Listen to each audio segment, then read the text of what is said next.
ანუ ხო წარმოგიდგენიათ, რამხელა ფართობია, 2 სართულია მანდ გაკეთებული.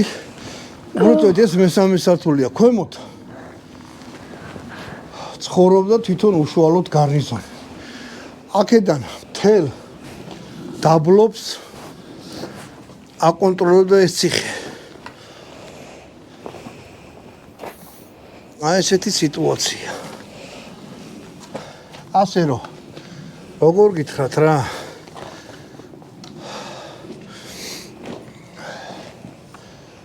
თუ გინდათ ნახოთ ისეთი ციხე, რომელიც არ არის დანგრეული, თითქმის ისეა შემონახული, როგორც იყო. კი თანამედროვე ელემენტებიც არა, კომუნისტების დროსაც არის გარემონტებული და როგორც ეთყობა პლასმასის მილები აქვს, რომ წყალი გროვდება, რომ გავიდეს. რაღაცები არის, ალბათ როდესღაც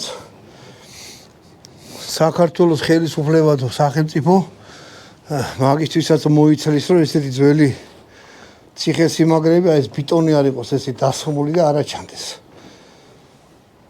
იმიტომ ნორმალურ ქვეყანაში ამ სიძველეებს უფრთხილდებიან. თუ რესტავრაციას უკეთებენ, მარტო იმიტომ არა, რომ წყალი არ ჩამოვიდეს, ისე აკეთებენ, როგორც ძველები აკეთებდნენ. მაგას თავისი ფული უნდა და დანახარჯები. ალბათ როდესღაც მანდამდეც მივალთ.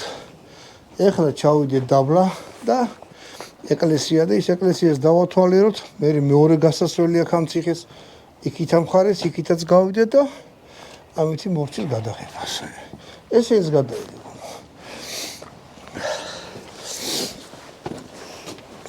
წავით უკან. ეხლა ვანო შენ გადაიღებ ჩამოსვლას? ხილათ აბა მე ვერაფერს ვერ ვხედავ ახლა და იმიტომ ვიძახი ჩამოვანოთ.